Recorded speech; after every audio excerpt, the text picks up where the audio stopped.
여야 의원들의 뜨거운 정치 토론, 오늘은 국민의힘 김건 의원, 더불어민주당 김현정 의원 두 분과 함께하겠습니다. 안녕하십니까? 네, 어서 오십시오. 김건입니다. 네, 헌법재판소가 마은혁 재판관 후보자 미임명에 대한 위헌 결정을 내린 지 일주일이 돼갑니다.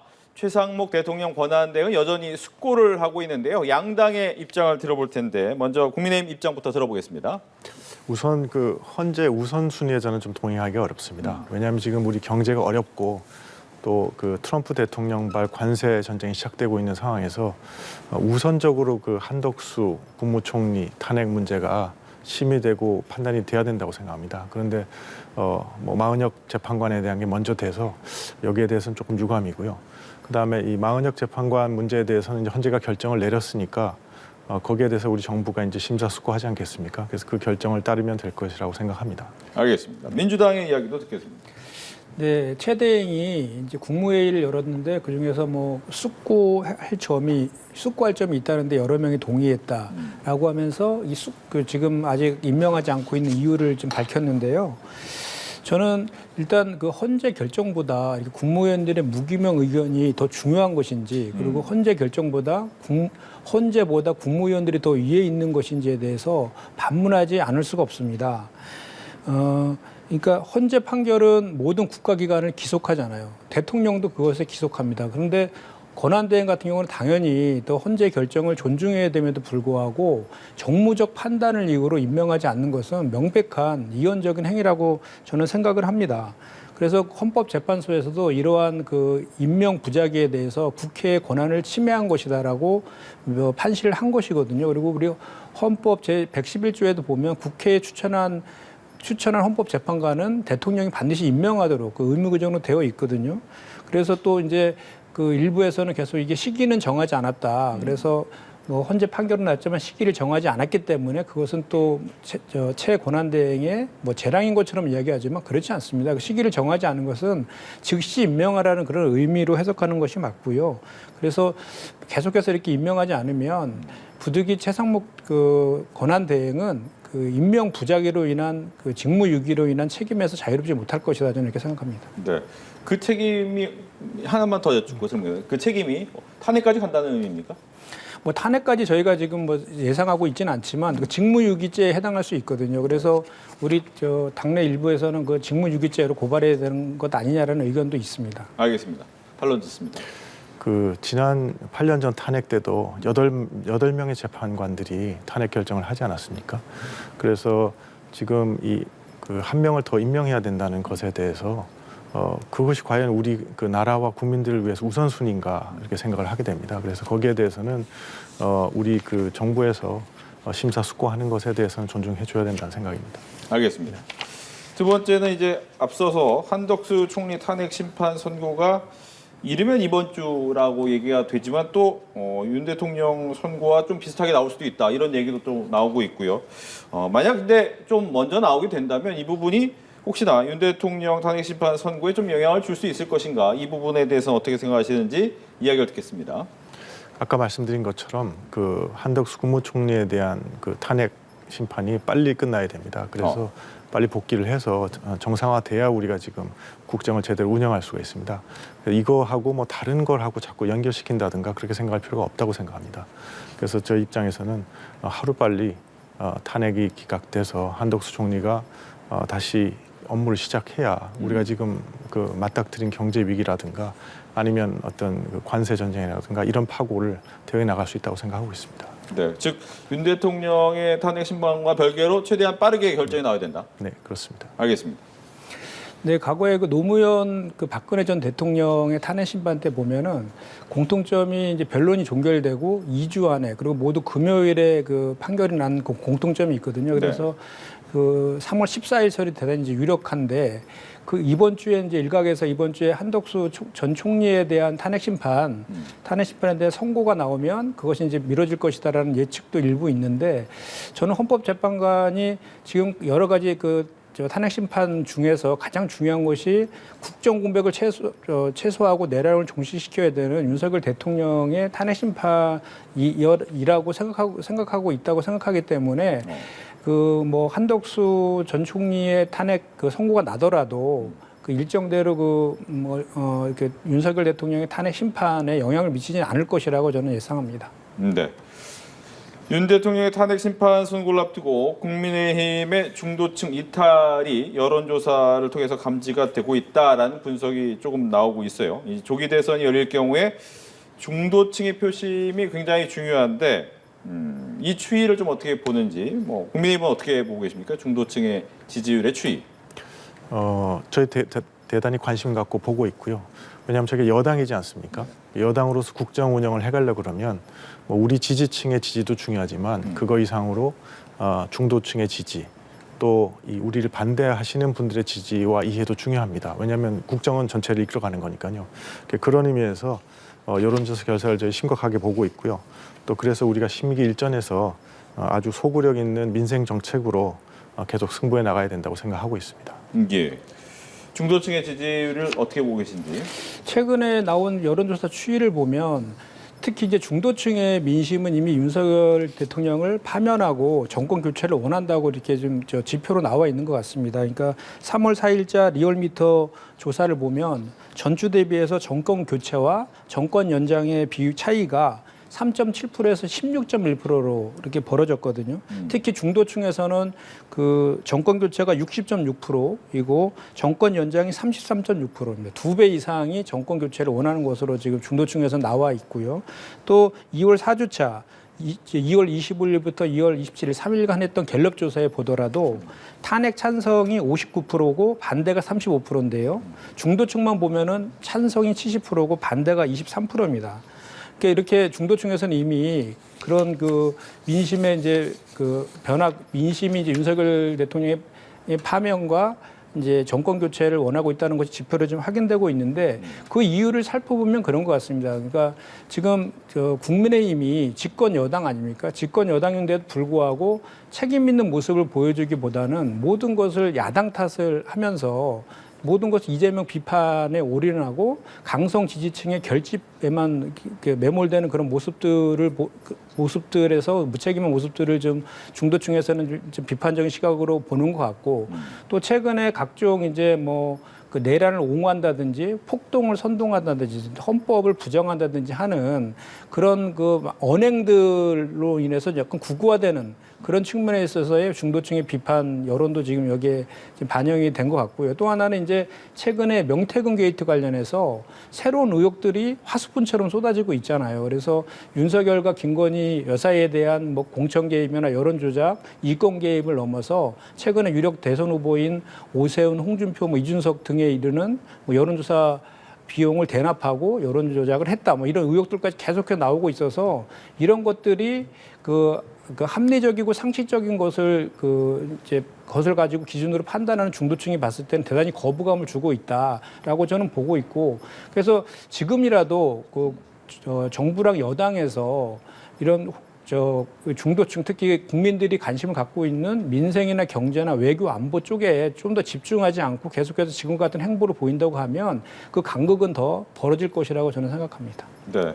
김현정 의원께서 지적해 주신 여론조사는 이제 중앙선관위 홈페이지를 보시면 네. 좀 더 자세히 확인할 수 있겠고요. 판론을 듣겠습니다. 네, 그래서 우리 당에 대해서 큰 관심을 보여주셔서 김현정 의원님께 감사드리고 저희가 그런 방향으로 하고 있습니다. 그러니까 여론조사에 대해서 뭐 너무 크게 이제 읽는 것보다 우리는 이제 여당이기 때문에 국정 운영을 해가면서 우리나라와 우리 국민들을 위해서 어떤 정책이 제일 좋을까 앞으로 그런 방향으로 노력해 나갈 예정으로 있습니다. 예.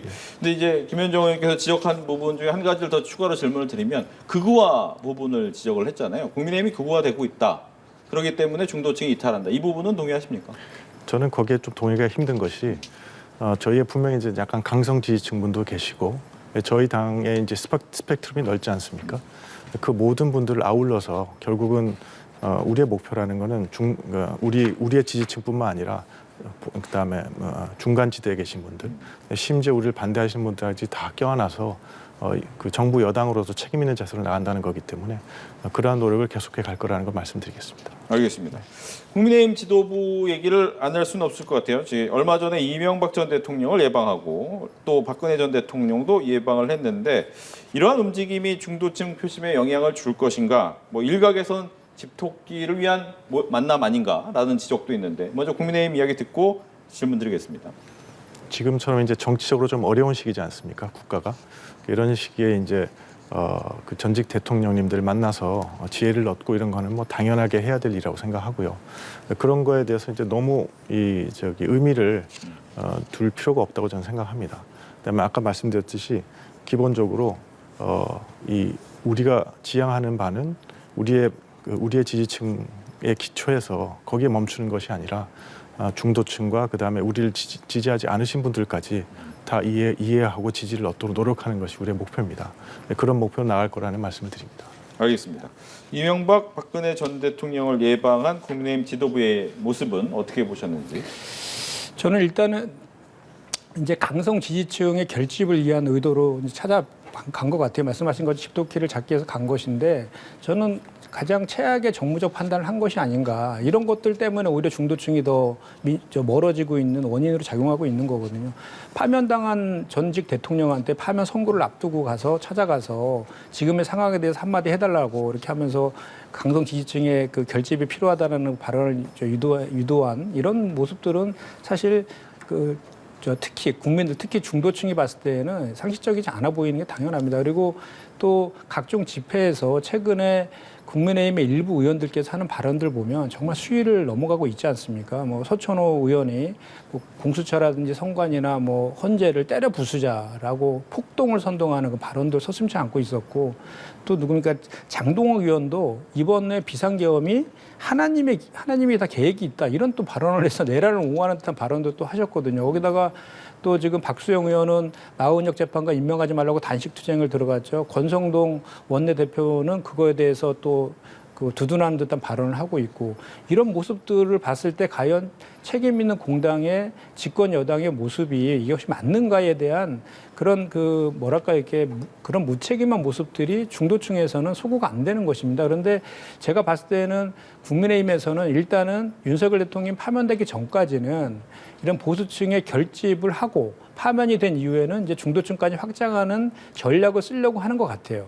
그런데 이제 막상 윤석열 대통령이 파면되면 그때는 이미 때가 늦습니다. 중도층이 그 속내를 모를 리가 없지 않습니까? 그렇게 되면 또 그때 가면은 또 그런 태도 변화를 위해서 강성 지지층까지도 등을 돌리는 진퇴양난의 상황에 빠질 수밖에 없거든요. 그래서 오히려 이런 상황일수록 오히려 국민만을 바라보면서 오히려 민생이나 경제 이런 쪽에 집중하는 모습들을 보인다고 하면 오히려 중도층의 민심을 사지 않을까 저는 그렇게 생각합니다.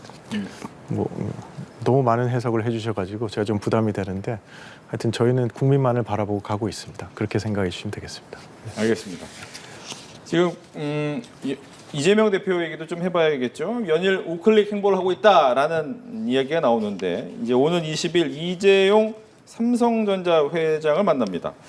정부나 여당이 아닌 야당 대표와 재계 총수의 단독 만남은 흔치 않은 일인데 민주당에서는 이걸 어떻게 보고 있습니까? 왜 만나는 겁니까? 그러니까 삼성의 청년 아카데미 방문하는 건데요. 지금처럼 이제 해오던 중도 실용주의의 행보를 계속 이어가고 있다라고 보시면 될 것 같습니다. 그래서 이제 이재용 부회장을 만나서는 아마도 반도체 특별법이라든지 청년 고용과 관련된 의견들을 좀 청취할 그런 것이 좀 예상이 되고요. 그 전에도 저 얘기한 바가 있는데 중도 실용하면은 저희가 지금 얘기하고 있는 중도 실용하면 보수의 정책 중에서도 국민의 삶을 나아지게 하는 정책이면 가져다 쓸 수 있고 그것을 해결하는 방법은 대화 타협을 통한 것이다라는 것으로 규정했기 때문에 그런 행보들은 계속 이어질 것 같습니다. 그리고 오늘도 한국경제인협회 대표단도 오늘도 또 접견도 하고요. 내일은 또 부산에 가서 부산서 이제 북극 항로 간담회도 하고 국민의힘의 누굽니까 박형준 시장도 네. 면담을 하거든요. 그래서 지금 이재명 대표는 현재 계엄으로 망가진 이렇게 민생이라든지 경제나 이런 것들에 대해서 회복을 빠른 시간 내에 회복을 하고 내란 종식을 통해서 회복을 하고 성장에 방점을 둔 행보들을 하고 있는데 앞으로도 그런 행보들은 계속 이어질 것 같습니다. 예, 이재명 대표가 이재용 삼성전자 회장을 만나는 것에 대해서는 어떤 생각을 갖고 계신지? 일단 이재명 대표께서 우클릭 행보를 보여주고 있는 거에 대해서는 만시지탄이지만 올바른 방향으로 가는 거죠. 올바른 방향으로 가는데 다만 중요한 건 뭐냐면 가장 중요한 거는 전 진심이라고 생각합니다.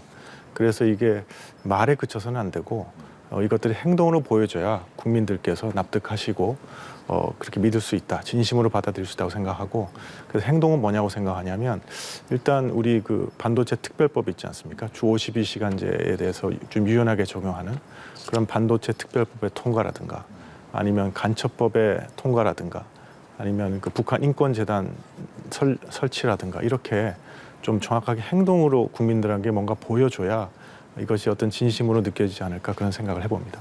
예. 반도체 특별법에 대해서 한 번 더 질문을 드려야 될 것 같아요. 그 얼마 전까지만 해도 뭐 52시간 때문에 얘기가 많이 나왔었는데 결과적으로는 그 부분이 빠지면서 결과적으로 무늬만 우클릭 아니냐라는 비판을 좀 많이 했잖아요. 그러니까 이제 반도체 특별법의 그 법안의 핵심은 반도체 산업의 육성을 위해서 정부가 좀 지원을 하자라는 게 핵심입니다. 근데 처음에 우리가 그런 내용으로 더불어민주당에서 법안을 먼저 냈는데 국민의힘에서 거기서 주 52시간짜리 끼워 넣어갖고 다시 법안을 발의하면서 합의가 안 된 것이거든요. 그래서 지금이라도 우리 더불어민주당 입장에서는 합의된 부분이 있지 않습니까? 그 산업의 그 성장과 그 지원에 관련된 부분이라도 통과시키자라는 게 민주당의 입장이기 때문에 국민의힘 입장에서도 그 재계도 사실은 반도체 기업에서도 그걸 원한다는 얘기까지 저희가 들었거든요. 그럼에도 불구하고 그 국민의힘에서는 계속해서 주 52시간제가 선행되지 않으면 안 된다는 입장을 고수하고 있어서 이 문제가 잘 안 풀리는 거거든요. 그래서 그 국민의 입장에서 봤을 때 또 반도체 산업이 대단히 중요하지 않습니까? 그런 차원에서 뭐 연금개혁도 마찬가지지만 합의된 부분만이라도 먼저 이렇게 적용하는 것이 그 국민들의 그 삶을 위해서도 여야가 정치권이 취해야 될 태도가 아닌가 저는 그렇게 생각합니다. 예. 근데 제가 이제 많이 업계로부터 듣는 얘기는 이 반도체법의 핵심이 이 주 52시간제에 대한 유연 적용이라 그럽니다. 왜냐하면 우리가 뭐 그 TSMC라든가 이런 외국 반도체 기업하고 경쟁해서 가장 어려운 게 지금 52시간으로 묶여 있는 것 때문이라고 하거든요. 다른 지원보다 이게 핵심이기 때문에 여기에 대해서는 우리 민주당에서 조금 더 유연하게 생각을 해야 되지 않을까 생각합니다. 근데 그 이제 근로 시간과 관련해서는요. 현재 근기법에도 다양한 형태의 저 근로 형태가 규정되어 있어요. 그러니까 그 이제 그 특별 연장 근로도 허가를 받아서 할 수도 있고요. 그다음에 유연 근무제도 있고 탄력적 근무제 등등 다 지금 법에 다 규정되어 있는 것들이 많거든요. 그거를 잘 활용해도 충분하다는 게 지금 노동계 입장이기도 합니다. 그러니까 예를 들면은 그 삼성전자에서요 특별 근로 시간을 몇 차례 승낙을 받아서 쓴 적이 있습니다. 그런데 SK 하이닉스는 단 한 차례도 그걸 쓴 적이 없어요. 그런데 오히려 기업의 이익은 SK 하이닉스가 훨씬 더 많이 냈습니다. 그래서 근로 시간과 기업의 성과와는 연관이 없다라는 게 또 수치로도 확인이 되는 측면이 있거든요. 그렇기 때문에 지금 현재 기업에서 가장 급한 것은 우리가 확인하고 있는 것은 기업에서는 반도체 산업에 대한 지원이 가장 시급하다라고 하니 시급한 문제부터 좀 해결하고 근로시간과 관련된 건 원래 상임위가 산자위가 아니라 환노위 아닙니까? 이렇게 환노위에서 시간을 가지고 그 논의를 하면 될 문제다. 이렇게 지금 저희 당이 그 입장을 갖고 있는 것입니다. 근데 뭐 가장 속사정을 제일 잘하는 것이 기업 자신이지 않겠습니까? 심지어 기업에서 근무하는 직원들까지도 이걸 원하고 있는 상황이고 그래서 그걸 왜 이렇게 애둘러서 돌아가야 되는지 모르겠습니다. 근데 그 직원들이 그 한 설문조사에서는 네. 90% 이상이 주 50시간제 도입에 대해서 반대하는 거로 수치는 나와 있습니다. 알겠습니다. 이 정도까지 하고요. 또 하나 있습니다. 이재명 대표가 최근에 이야기한 것이 뭐 많은 분들이 특히 이제 주식하는 분들이라면 엔비디아라는 것을 모를 수가 없는데 한국판 엔비디아의 지분을 이 소유 구조를 좀 바꾸겠다. 즉 국민들한테 한 30% 나눠주겠다 이 얘기잖아요. 근데 뭐 명확히 잘 모르니까 많은 분들이 이 부분에 대해서 좀 먼저 설명을 해주시죠. 네, 그러니까 지금 세계는 소위 AI 패권 경쟁 중이잖아요. 그래서 이재명 대표가 한 얘기는 그 AI라든지 뭐 반도체라든지 바이오 등 이제 첨단 그 미래 성장 산업들이 있지 않습니까? 그 산업에 대한 적극적인 투자가 필요하다라는 것인데 그 투자를 위해서는 정부의 재정에 의해서만도 안 되고 또 민간에만 100%다 의존해서도 안 돼요. 왜 너무 규모가 많은 금액이 소요되기 때문에 민간에서 자율로만 다 둬서도 그 산업을 육성할 수 없기 때문에 국부 펀드나 국민 펀드 같은 그런 그 적극적인 국가의 역할을 통해 가지고 이런 산업들을 육성하자. 그리고 육성해서 그 성과가 나면 그 성과에 대해서는 성과가 많이 나면 국부 펀드이기 때문에 국민들이 그만큼 세금을 덜 낼 수 있지 않습니까? 그거를 통해서 국민들과 성과를 나누자라는 취지이고요. 그리고 이거는 이런 지금 그 국부 펀드를 통한 전략산업 육성은 미국뿐만 아니라 유럽 그러니까 아시아에서도 이미 글로벌 글로벌 표준이 되어 있습니다. 얼마 전에 취임했던 그 트럼프 대통령도 행정명령으로 국부 펀드에 대해서 행정명령에 대한 서명도 한 바가 있고요. 그리고 국가가 그 이런 전략 산업을 그 국부 펀드 등을 통해서 이렇게 육성하는 것 이것은 이미 전 세계적인 추세이거든요. 근데 이거 관련해서 이런 산업적인 측면을 보지 않고 국민의힘에서는 이게 무슨 그 사회주의라든지 무슨 반시장적이라든지 포퓰리즘이라든지 이런 것들은 현재 그런 그 산업 정책에 대한 그런 흐름이나 이런 것들을 도외시하고 오로지 이재명 대표를 비판하는 거에 다름 아니다 이런 생각이 좀 드는데요. 예를 들어 우리나라 같은 경우 예를 들어서 이제 몇 가지 예시를 좀 들어보면 그렇게 많이 얘기하는 TSMC 대만의 TSMC도 대만 정부에서 먼저 48% 지분을 투자해 갖고 1987년도에 설립한 회사 아닙니까? 그래서 그렇게 키운 거잖아요. 그리고 또 뭐 싱가포르의 테마색 펀드도 그렇고요. 노르웨이의 국부 펀드라든지 우리나라만 보더라도 그 노무현 정부 시절에 2005년도에 설립했던 그 뭡니까? 한국투자공사가 연 누적 지금까지 누적 그 이익이 100조 원이 지금 넘어가고 있지 않습니까? 그만큼 그런 사례들도 있고 또 우리가 국책은행, 산업은행을 통한 그 기업에 대한 투자도 지금 수시로 하고 있고 또 모태펀드를 통한 투자들도 하고 있는 것이라서 이런 것들이 뭐 그 새로운 뭐 생뚱만 이런 것이 아니라 그전부터 해왔던 것도 있고 이것들을 전략산업 측면에서 좀 더 적극적으로 활성화하자라는 것이 이제 이재명 대표의 그 얘기인 것이죠. 네, 즉 AI나 이런 새로운 전략 분야에 대해서 국가적 차원에서 투자를 하고 그것이 이제 국민에게도 나눠지는 효과를 보여달라는 데 집중해달라라는 얘기고 국민의힘은 왜 어떤 부분을 비판하는 겁니까? 아마 이제 이재명 대표께서 하신 말씀이 국민들로부터 상당히 부정적인 평가를 받고 있는 것은 두 가지 이유인 것 같습니다. 첫 번째는 현실성입니다. 왜냐하면 민주당 그 뭐 타다 사례에서 볼 것처럼 혁신 기업을 민주당에서 잘 지원을 해서 잘 키운 바가 없기 때문에 이게 무슨 얘기지? 현실성이 좀 없는 얘기인가 아닌가? 그다음에 심지어 좀 느낌은 그 황금알을 낳는 거위를 키우기도 전에 배부터 가르는 얘기를 하는 거 아닌가? 뭐 이런 반응이 나오는 것 같고요. 또 한 가지는 이게 이제 그 남용의 여지가 있기 때문에 그러니까 이런 아이디어들이 왜냐하면은 가다가 뭐 혁신 이런 말은 싹 빠지고 그냥 이 기업 경영을 어렵게 하는 여러 가지 조치들 뭐 이런 걸로 귀결되지 않을까 하는 반기업 조치에 빌미가 되지 않을까 하는 우려도 있는 것 같습니다. 그래서 이런 거에 대해서 상당히 이제 국민들이 평가가 부정적일 수밖에 없으니까 그런 거에 대해서는 민주당이 확실하게 그런 것이 아니고 구체적인 계획과 함께 행동으로서 결국은 보여줘야 된다고 생각합니다. 네, 문재인 정부 때였죠. 타다 아마 그 얘기가 지금 나오고 있는 것 같은데 혁신 기업을 잘 키워줄 수 있느냐? 그러니까 지금 그거에 대해서 동의하실 거 아니겠습니까? 인공지능에 대해 AI에 대한 패권 경쟁 중이라는 것들은 알고 있을 거고 세계적인 트렌드가 지금 좀 전에 말씀드린 것처럼 전략 산업에 대한 그 육성, 정부 주도의 육성하는 것들도 세계적인 추세입니다. 그런 추세를 따라가지 못하면 우리가 도태될 수밖에 없는 것 아니겠습니까?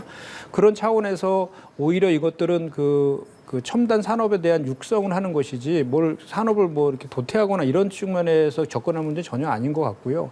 좀 전에 말씀드린 타다 같은 경우에는 그 안에 있던 택시 업체들이 상당한 반대를 했었죠. 왜냐하면 그 기준에 맞지 않는 외부에 있는 것을 갖다 적용했기 때문에 그런 측면이 있어서 이 건과 동일선상에 놓고 비교하기에는 맞지 않은 사례라고 저는 생각을 하고요.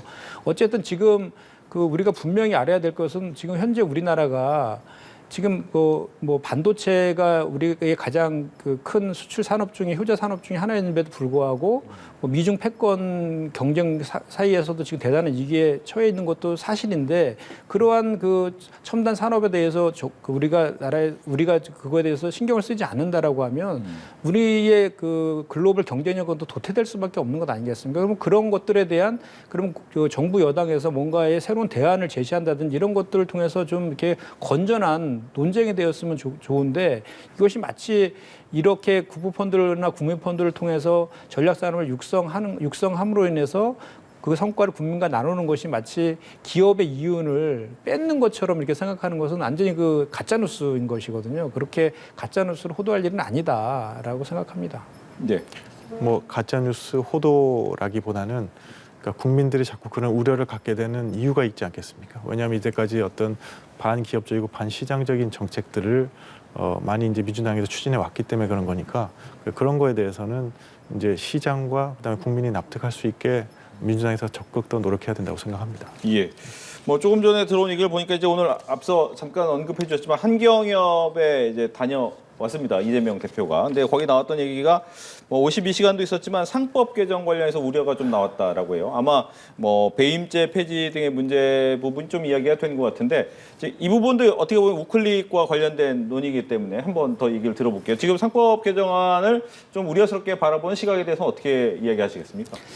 사실 제가 그 법안을 대표 발의한 의원 중에 한 명입니다. 근데 이제 제가 아쉬운 것은 이것은 사실은 그 코리아 디스카운트, 그러니까 한국의 기업의 가치는 좋은데 실제로 주가는 저평가되고 있거든요, 우리나라가. 실제로 우리나라는 그 선진국 지수에 들어가지 못하고 그 신흥국 지수에 편입되어 있거든요. MSCI라는 선진국 지수에도 편입되지 못하고 신흥국 지수에서도 한참 꼴찌 쪽에 가 있어요. 지금 지수가. 그만큼 자본시장이 선진화되지 못하고 있는 거거든요. 그 가장 큰 원인 중에 하나가 그 편법적 지배구조 개편에 있다라는 것이 그 MSCI의 진단이기도 하고요. 그리고 OECD 국가의 표준에 맞지도 않다라는 게 정확한 진단, 지금까지의 객관적인 진단입니다. 그러면 그 문제를 해소해야 되는데 그동안에 그 우리나라의 기업들, 특히 오너, 그러니까 지배주주가 있는 기업들 같은 경우에는 그 지배주주들의 뭐 이렇게 지분을 높이거나 기업에 대한 그 기업에 대한 그 지분을 높이거나 또는 그 뭐랍니까 이거 지배구조를 강화시키기 위한 목적으로 그 지배구조를 편법적으로 해온 사례들이 상당히 많았어요. 그거를 바꾸기 위해서 상법 개정을 하는데 현재 이사들은 회사에 대해서만 충실 의무가 있고 주주에 대해서는 충실 의무가 없거든요. 그렇다 보니까 모든 그 이사뿐만 아니라 사회 이사들이 회사를 위해서 그냥 다 거수기처럼 이렇게 그동안 작동돼 왔던 게 현실이거든요. 그렇다 보니까 그거에 대해서 1,500만 개인 투자자들도 그거에 대해서 불만이 많아서 국장을 떠나서 미장으로 지금 가고 있고 외국인 투자자들도 그런 것들이 한국의 코리아 디스카운트의 원인이어서 투자를 지금 꺼리고 있는 그런 게 현실이거든요. 그렇기 때문에 이 상법이 통과되면 그것이 그 기업을 투명하게 만들어서 오히려 더 투자를 유치할 수 있는 요인으로 작동하는 것이고 그런 불법적인 그 편법적인 것들을 시장에서 퇴출시키기 위해서 자본시장을 선진화시키는 그런 측면이기 때문에 이것이 무슨 그 진보냐 보수냐 이런 정책과는 전혀 무관한 정책이고 이거는 오히려 뭐랄까 중도 실용주의의 그에서 봤을 때 오히려 그런 쪽에서 우리가 그 받아들여야 될 법안이다 저는 그렇게 생각합니다. 예. 근데 제가 듣는 얘기는 이제 이 지금 말씀하신 그런 취지가 아니고 만약 상법 개정이 이런 방향으로 되게 되면 우리 그 기업들의 경영 활동을 어마어마하게 제약하게 되고 기업들이 투자하는 결정도 힘들어지게 되고 해서 우리 경제에 상당히 타격을 입히는 법이 될 것이다. 이런 판단이라는 겁니다. 그리고 아까 말씀하신 그 소위 코리아 디스카운트를 해소하기 위해서는 사실 뭐 이런 것뿐만 아니라 여러 가지가 같이 함께 개선돼서 가령 예를 들어서 지금 이 기업을 하시는 분들이 많이 못하는 그러니까 주가를 많이 올리지 못하는 이유 중에 하나도 뭐 상속세 이런 문제도 있지 않습니까? 그래서 그런 여러 가지가 좀 종합적으로 해결되면서 가야 경제가 전체적으로 순항하고 그다음에 우리 코리아 디스카운트 극복할 수 있다고 생각합니다. 예. 이제 정치권 얘기로 다시 좀 넘어가 볼게요. 이제 개헌 논의가 본격화하고 있습니다. 특히 국민의힘 입장에선 개헌 특위가 만들어졌습니다. 여야 차기 대권주자들은 물론 정치 원로들도 대통령 임기 단축 개헌 이야기를 많이 하고 있는데 국민의힘에서는 개헌 특위 해서 어떤 식으로 하겠다는 얘기입니까? 지금 이제 주호영 개헌특위위원장께서 벌써 권력구조 개편에 관해서는 대통령 권력을 줄이자는 것에 많은 부분 일치 있었다 이런 말씀도 하시고 그래서 지금의 골든타임에 국민의 역량을 모으고 관심을 모아서 개헌을 해나가야 되는 시점이라고 생각하고 그래서 거기에 대해서 우리 당에서는 적극적으로 열심히 노력해 나갈 생각으로 있습니다. 예. 민주당에서도 많은 의원들이 얘기는 했어요. 그런데 이재명 대표는 아직 시간이 안 됐다라고 하면서 개헌 얘기를 하지 않고 있다 보니까 개헌에 대한 의지가 없나? 라는 얘기도 나오고 어떻게 봐야 됩니까? 아니, 그거는 전혀 사실이 아니고요. 사실 저도 개인적으로는 그 87년 체제 그 헌법에 대해서 기본권 조항이라든지 뭐 권력구조 개편이라든지 이런 것들 제7공화국 헌법이 필요하다라는 데는 개인적으로 공감을 합니다. 그리고 이재명 대표 같은 경우도 지난 대선 당시에 선거 공약이기도 했거든요. 근데 지금 이재명 대표가 지금은 개헌을 논의할 때가 아니다라고 하는 것은 지금 윤석열 대통령에 대한 탄핵 심판이 진행 중에 있잖아요. 그러니까 지금은 일단 내란을 종식하는 데 집중해야 될 때지 여기에서 개헌 논의에 불을 붙이게 되면 이게 완전히 그냥 그 탄핵 심판에 대한 물타기로 다 정쟁화될 수밖에 없는 그런 시국가 아니냐라는 측면에서 그렇게 말씀을 하신 거고, 제가 봤을 때는 이제 저 탄핵 심판이 이제 선고가 되고 조기 대선 국면으로 들어가게 된다라고 하면 당연히 이제 이재명 대표가 저희 당 유력 대선 후보 아닙니까? 대선 후보가 된다라고 하면 공약으로 그 개헌에 관련된 내용과 로드맵을 발표할 것이라고 저는 생각합니다. 그렇게 해야 되고요, 또. 네, 즉 이재명 대표는 일단 내란 때문에 얘기를 안 하는 거지 아마 이 결과 탄핵 결과가 나오면 그때부터는 이야기를 충분히 할 것이다라고 이야기를 하셨어요. 근데 지금 사실 아까 그 뭐 중도층에 대해서 뭐 지금부터 노력해야 된다 이런 말씀을 우리 김 의원님 하셨는데 그거 마찬가지로 이 골든 타임을 놓치지 않기 위해서는 지금부터 얘기를 해나가야 된다고 생각합니다. 지금 뭐 상황 다 끝나고 대선이 뭐 국면을 갈지 안 갈지도 모르지만 가서 뭐 얘기한다 이렇다는 건 사실상 개헌 논의를 봉쇄하려는 걸로밖에 이해가 안 되거든요. 그래서 여기에 대해서는 지금부터 활발하게 논의해갈 필요가 있지 않나 그렇게 생각합니다. 예. 중앙선관위 얘기까지 해보겠습니다. 이 중앙선거관리위원회가 오늘 이제 자녀 채용 비리 문제에 대해서 공식 사과를 해서 국회 통제 방안 논의에 적극 참여하겠다라고 얘기를 했어요. 앞서 이제 헌재에서 이 부분, 감사원의 감찰 부분에 대해서 이제 위헌이 나오면서 여러 가지 논란이 좀 있었어요. 그러다 보니까 국민의힘이 이제 과연 중선위를 어떻게 컨트롤해야 될까에 대한 고민법과 민주당이 생각하는 방법이 좀 다릅니다. 이 부분에 대한 얘기를 좀 듣겠습니다. 예.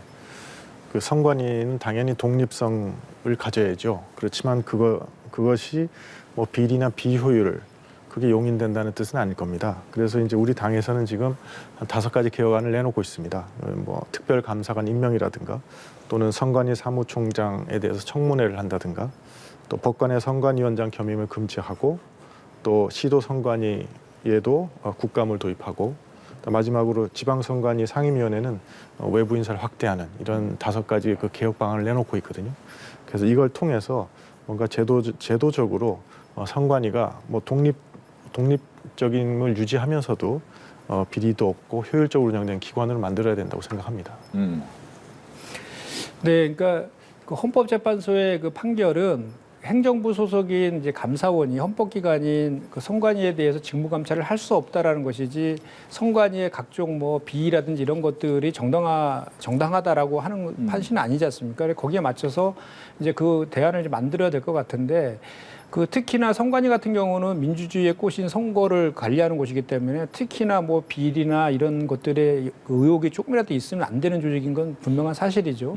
그런데 지금 국민의힘에서 그 제기하고 있는 그런 그 법안이라든지 또 뭐 그 장동혁 의원이 그 사전투표제 폐지 법안도 냈던데 이런 것들은 어떻게 보면 이제 지금 그 윤석열 그 대통령하고 그 변호인들이 네.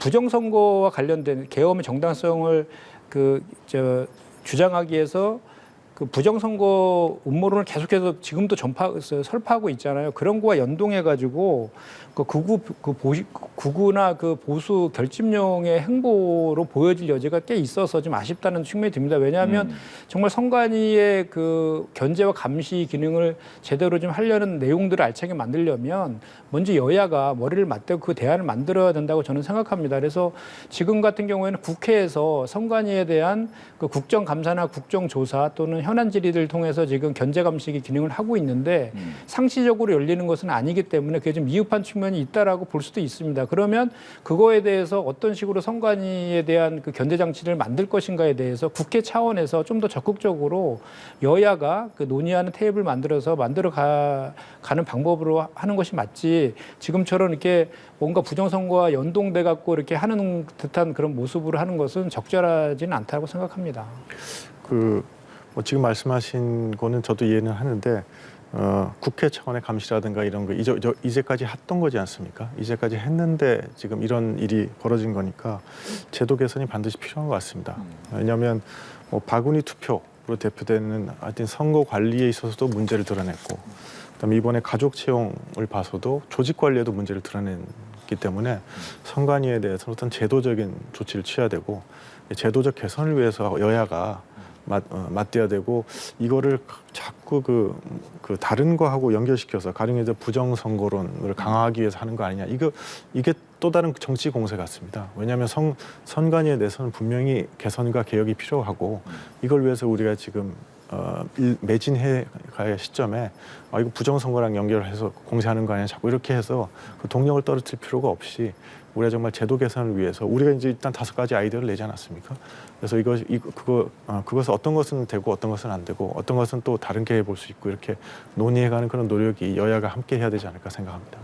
기존에 있었던 견제로는 부족하기 때문에 바꿔야 된다라는 것이 이제 국민의힘 입장인데, 그동안 뭐 자정 노력도 스스로도 몇 번 했잖아요. 근데 그것도 잘 안 됐고 결과적으로 어렵지 않냐, 이런 생각이 듭니다. 그 사실 근데 어제 이제 대국민 사과도 했습니다. 그 선관위에서 대국민 사과도 했고, 그 신속 엄정한 조사를 하겠다 뭐 이런 얘기도 했습니다. 근데 실제로 또 하나의 팩트를 예를 들면은 전 사무총장 있잖아요. 선관위 사무총장이 일명 세컨드 폰으로 해서 정치인과 통화했다라는 게 이제 발견이 언론 보도에 나왔는데, 봤더니 이제 그분이 오히려 국민의힘에 그거에 대해서 공격을 많이 하셨지만, 국민의힘의 강화군수의 그 경선, 보궐선거 경선 후보로 이렇게 나갔다, 이 얘기도 확인이 되었잖아요.